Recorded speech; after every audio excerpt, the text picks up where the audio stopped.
Hi everyone, आप सभी ने अभी हाल ही में यूएस के प्रेसिडेंट ट्रंप के द्वारा एक स्टेटमेंट दी गई है, वो तो सुनी ही होगी। इसमें इन्होंने बोला है कि नहीं चाहते कि एप्पल आने वाले समय में आईफोन की मैन्युफैक्चरिंग इंडिया में करे। बट क्या ट्रंप इंडिया से नाराज है? अभी कुछ समय पहले जब इंडिया पाकिस्तान के बीच में टेंशन्स बढ़ गए थे, तो इन्होंने ही एक्स पर सबसे पहले पोस्ट डालकर बोला था कि मैंने दोनों कंट्रीज के बीच में सीज फायर को मीडिएट किया है। और जब इनसे पूछा गया कि आपने किस तरीके से मीडिएट किया है, तो इन्होंने बोला कि मैंने दोनों कंट्रीज को बोला है कि आप ये टेंशन जैसे ही खत्म करेंगे, मैं आपके साथ ज्यादा से ज्यादा ट्रेड करूंगा। कुछ समय पहले इन्होंने ये भी बोला कि इंडिया तो रेडी हो गया है यूएस के साथ 100% टैरिफ्स को कट करने के लिए और ट्रेड करने के लिए। बट जब इनकी इसी स्टेटमेंट को minister of external affairs Jaishankar ji से कंफर्म किया गया, तो उन्होंने बोला कि ऐसी कोई बातचीत नहीं हुई है दोनों ही कंट्रीज के बीच में। बट अगेन सवाल आता है कि ट्रंप एक तरफ तो कह रहे हैं कि यस, इंडिया जो है, मैं ज्यादा से ज्यादा इंडिया के साथ ट्रेड करूंगा अगर ये सीज फायर करते हैं और ये जो टेंशन है इसको खत्म कर देते हैं।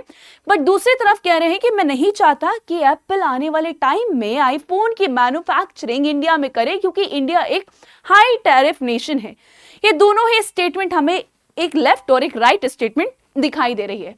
बट ट्रंप ने ऐसा कहा, इसका इम्पैक्ट टिम कुक के ऊपर, जो कि एप्पल के सीईओ हैं, उन पर क्या पड़ा? क्या वो इस बात से इन्फ्लुएंस होते हैं, या उनका आने वाले टाइम में जो इंडिया में एप्पल की आईफोन की मैन्युफैक्चरिंग का जो प्लान है ये चेंज होने वाला है? मुद्दा ये है डिस्कशन का। तो यहाँ पे जब इनसे पूछा गया तो उन्होंने बोला कि जी नहीं, ऐसा कोई भी प्लान नहीं है कि वो अपने इंडिया के अंदर आईफोन की मैन्युफैक्चरिंग के जो प्लान्स हैं उनको कैंसिल करने वाले हैं। ये जिस तरीके से प्लान किए गए हैं ये इसी तरीके से करवाए जाएंगे। यानी कि आने वाले समय में एप्पल जो भी इन्वेस्टमेंट प्लान या फ्यूचर प्लान्स इंडिया के लिए प्लान कर रहा है वो उसी तरीके से करने वाला है। बट सवाल यहाँ पे नहीं उठता। अभी हाल ही में बिजनेस फोरम के दौरान ट्रंप ये स्टेटमेंट देते हैं कि आई डोंट वांट या he doesn't want Apple for building products in India. And yes, ये हमने अभी हाल ही में डिस्कस किया। बट एप्पल का यहाँ पे ये भी कहना है कि ग्लोबली जितने भी आईफोन का मैन्युफैक्चरिंग की जाती है उसमें 25% की मैन्युफैक्चरिंग कहां पर की जाए? इंडिया के अंदर की जाए। अभी बहुत समय से एप्पल चाइना के ऊपर डिपेंड था अपनी मैन्युफैक्चरिंग प्रोसेसेस को लेकर। But now Apple other countries में भी जो है आपको इन्वेस्टमेंट प्लान्स लेकर आता हुआ देखने को मिलेगा फॉर मैन्युफैक्चरिंग, जैसे कि इंडिया और वियतनाम। बट इसके पीछे के रीजन क्या है मैम? क्यों एप्पल जैसी एक हाई मार्जिन कंपनी जिसकी मार्केट बहुत बड़ी है, वो क्यों इंडिया के अंदर शिफ्ट हो रहे हैं अपने मैन्युफैक्चरिंग प्लान्स को लेकर? द रीजन इज क्योंकि इंडिया के अंदर गवर्नमेंट ऑफ इंडिया के द्वारा कई सारी ऐसी स्कीम्स चलाई जाती है जो कहीं ना कहीं इनको फायदा देने वाली है, जैसे कि मेक इन इंडिया हो गया, जैसे कि प्रोडक्शन लिंक्ड इंसेंटिव हो गया। प्रोडक्शन लिंक्ड इंसेंटिव आपको आज के टाइम में एक बहुत ही इंपॉर्टेंट स्कीम देखने को मिलेगी, जिसमें ज्यादा से ज्यादा प्रोडक्शन करने पर government of India incentives provide करती है। इसके अलावा जो यूएस और चाइना की टैरिफ वॉर हमने देखी, कहीं ना कहीं उससे बचने के लिए भी इंडिया और अदर कंट्रीज में शिफ्ट किए जा रहे हैं manufacturing plants. Second important factor आपको देखने को मिल सकता है कि इंडिया, वियतनाम या इंडोनेशिया जो नेशंस हैं, यहाँ पे चीप लेबर पाई जाती है, स्किल्ड लेबर है, चीप लेबर है। एंड एक और जो सबसे बड़ा फैक्टर है यहाँ पे इन कंट्रीज के ऊपर शिफ्ट करने का, वो है लैंग्वेज। इंडिया के अंदर, वियतनाम के अंदर और इंडोनेशिया के अंदर जो लोग हैं ये इजीली इंग्लिश लैंग्वेज में कम्युनिकेट कर सकते हैं rest of the world. But वहीं पे अगर हम चाइना की बात करें तो वहां पे लैंग्वेज बैरियर हमें रेगुलरली देखने को मिलता है, फर्म्स को रेगुलरली देखने को मिलता है। इसके साथ में अभी हाल ही में अगर हम फॉक्सकॉन की बात करें, फॉक्सकॉन आप सभी जानते होंगे एप्पल का बिगेस्ट असेंबल पार्टनर है फॉक्सकॉन। इवन फॉक्सकॉन और एचसीएल मिलकर भी एक जॉइंट वेंचर इंडिया के अंदर प्लान कर रहे हैं, और ये जो जॉइंट वेंचर है ये सेमीकंडक्टर्स के लिए देखने को मिलेगा।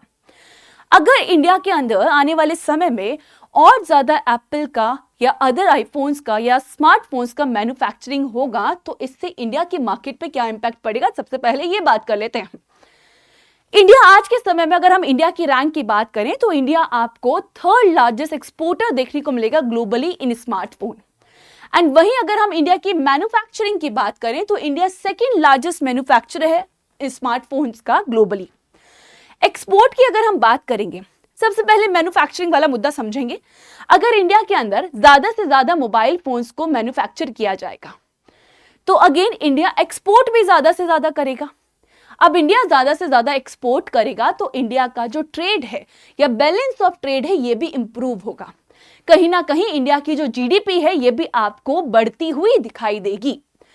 इंडिया के अंदर अगर मैन्युफैक्चरिंग प्लांट्स आएंगे तो इससे जॉब क्रिएशन भी होगा। अगर एप्पल जैसी बड़ी कंट्री इंडिया को अपना मैन्युफैक्चरिंग सोर्स बनाएगी आने वाले समय में, तो ये अदर एफडीआई यानी कि फॉरेन डायरेक्ट इन्वेस्टमेंट को भी अट्रैक्ट करेगा एंड इससे इंडिया का जो आर&डी है, जो इनोवेशन है, वो भी इंप्रूव होगा। यही नहीं, इंडिया का जो ट्रेड डेफिसिट है ये भी आपको इंप्रूव होता हुआ दिखाई देगा, यानी कि इंडिया एक्सपोर्ट ज्यादा करेगा और एक्सपोर्ट करेगा तो इंडिया की इकोनॉमी भी बूस्ट होगी और इंडिया का इंपोर्ट रिड्यूस होगा इलेक्ट्रॉनिक प्रोडक्ट्स का भी। तो अगेन इसका इंपैक्ट हमारी इकोनॉमी पे पॉजिटिव इंपैक्ट आपको देखने को मिलेगा। बट यस, सवाल ये है कि एप्पल के जो सीईओ हैं टिम कुक, उनकी स्टेटमेंट नहीं बदलनी चाहिए। ट्रंप की स्टेटमेंट तो हम आने वाले टाइम में, या आपने पहले भी देखा होगा कि ये स्टेटमेंट बदलती रहती है, बट सवाल यहां पे फर्म्स का है कि फर्म अगर वो इंडिया को अपना मैन्युफैक्चरिंग पार्टनर या एफडीआई के रूप में कंसीडर करते हैं तो ये इंडिया के लिए एक पॉजिटिव स्टेप माना जाएगा। इसके अलावा यहाँ पे अगर हम बात करें इंडिया की मैन्युफैक्चरिंग की, तो यस, इंडिया जो है आपको ग्लोबली सेकेंड लार्जेस्ट मैन्युफैक्चरर देखने को मिलेगा स्मार्टफोन्स का। इंडिया के अंदर जो भी मोबाइल फोन्स का मैन्युफैक्चरिंग होती है ये कौन सी कंट्रीज में भेजे जाते हैं, तो इंडिया का जो टॉप लीडिंग पार्टनर है वो है यूएस, फॉलोड बाय यूएई और सेकंड आपको यूके देखने को मिलेगा। तो इन जगहों पे इंडिया के जो मोबाइल फोन्स है इनकी मार्केट आपको देखने को मिलेगी। तो आई होप कि ये जो आपको मुद्दा है ये समझ में आ गया होगा। इंडिया की रैंक हम ऑलरेडी डिस्कस कर चुके हैं, बट वहीं अगर हम इंडिया के स्मार्टफोन का जो एक्सपोर्ट का डेटा है ये डिस्कस करें तो लास्ट ईयर यानी कि नवंबर 2023 फाइनेंशियल ईयर में इंडिया ने जो एक्सपोर्ट किया था वो था 10,634 करोड़ का। अगर यही डेटा हम नवंबर 2024 से कंपेयर करें तो ये आपको देखने को मिलेगा 20,395 करोड़ का, जिसमें 92% का इंक्रीमेंट हुआ है।